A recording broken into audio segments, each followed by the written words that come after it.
She has brought joy to our screens for over 2 decades with her infectious laugh and larger-than-life personality.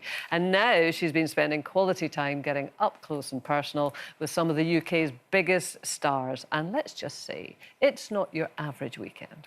Lovely. How are you, girls? We're good. We're good now that you're here. How good is Lenny Henry? Well, I know, and I was just watching that thinking, you're both Brummies, aren't you? Well, he's Dudley, and I'm like 12 miles out in Birmingham, so it's a little bit out. But yeah, it's the Midlands, isn't it?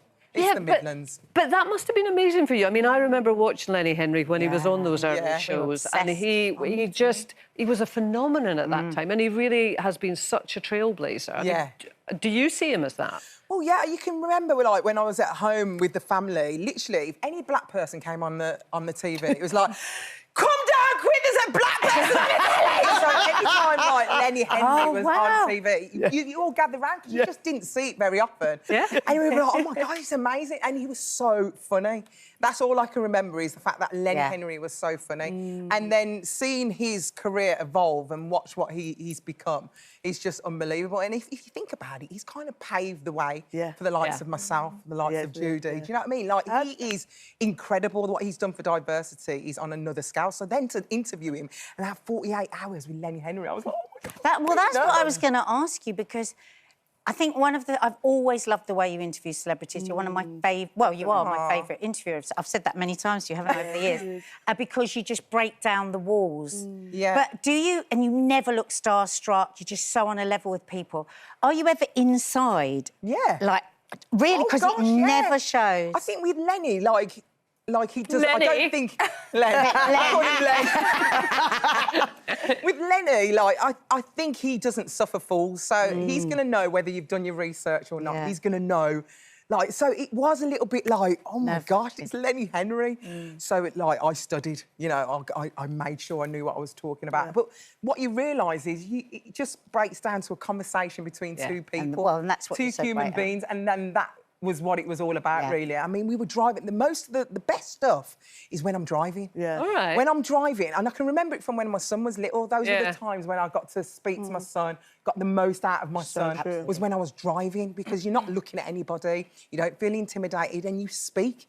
And that's the moments, I think, on all the interviews on the big weekend, where I think I got the most interesting I saw a stuff. lovely moment with you driving with Jimmy Carr. And it was a completely different side to Jimmy, to the one that you know, you see the sort of straight guy, quite dry on television. He really opened up, didn't he? He really opened up. He talked about his mum, which was lovely. He talked about Sean losing Sean.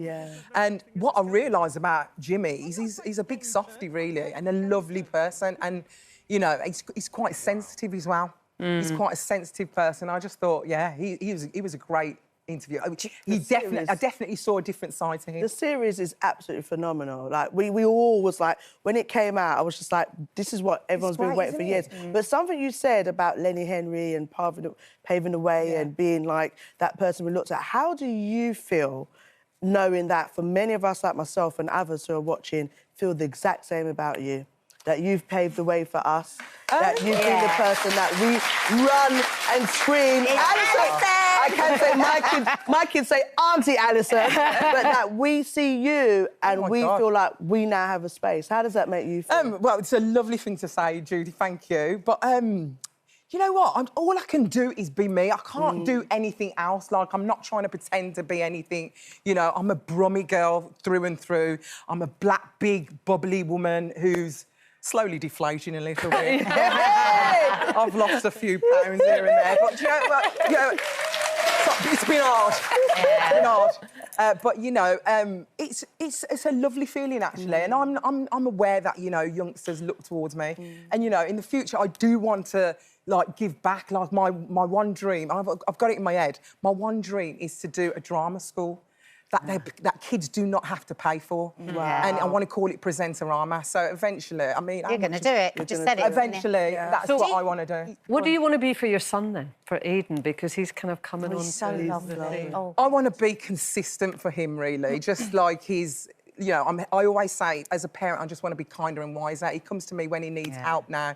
You know, our relationship's definitely changed in the sense that he asks me advice, like he's buying a car at the moment. He's like, Mum, what do you think? Should I think I should go for this car? I always, you know, go for the low mileage, babes. Yeah. The low mileage. Jane is Moore so much said better. that yesterday, Yeah. because you But become more of a consultant as they get older. He came over to me and he's telling me about a job that he's got. Do you think I should go for it, Mum? And do you know what I mean? It's lovely. I feel like I am like a consultant to Aidan, and I'm really so proud of him. Look at him. He is. He's so lovely, so polite, so warm. He's so lovely. But I was really interested that you said you always knew you were going to be a success, and I really loved reading that, because that's the sort of thing we hear Americans say, but we're always too shy, aren't we, as Brits? Well, I was in Tunisia doing entertaining. I got a job off. I went on holiday, got a job entertaining. They interviewed me, and I literally got a job like going on holiday. And then everyone's talking about this Big Brother. And I just went, oh, I'm going to leave. I'm going to go and do this Big Brother. And everyone's going, what do you mean you're leaving? They went, have you got Big Brother? I was like, no, I'm going to go. I'm going to go back to England and audition. I'm going to go and do Big Brother. I was a little bit like that. I was like, once I put my mind on something, I think I'm going to do it. And like loads of people are like saying, oh, Alison, you've got so many shows. How do you do it? And I just say to them, there's going to be more. There's going to be more. Because it's something that I've always wanted. And what's happening now to me is what I thought was going to happen a long time ago, but it didn't happen to me. But I just kept going. I just seen the vision. I'm going to just do more. 20 years. Is it 20 years or 22 years, 22 years, 22 years of everything you deserve. But a lot of people are like, oh, my gosh, why are you doing so many shows? Because I love it. I absolutely love my job. And people love you? And I love doing it. Yeah. So if Aidan came and said, Mum, they've asked me to go into... Yeah, I've heard some rumours about this. Is Aidan doing Love Island? Absolutely not. Right. I'm an advisor. That was not a TV mum. Absolutely not a TV mum. No, do you know what it is? Like, he has auditioned for... for that show. That show. What's it called? Love Island. Love Island. Love Island. He's auditioned for that show. They wanted him for that show. I advised him, do it later on. If you need to do it, Aidan, do it when you're a little bit older, because you've got to remember he was only 19 at that time. And I just think it's too young. Sorry, I did turn into... I was like, listen, I'm the mum of the house. You ain't doing it. No, but I just think, you know, he can do it when he's a little bit older and a little bit more, you know, experienced. Well, he could have no better advisor, could he? Alison, Alison, thank you so much. Alison Hammond, thank you. is on tonight on BBC One at 8:30. Yeah, you're going to love it. Our favourite guest. It's the best. It's the best. Well, I didn't do Big Brother till I was 27. Really?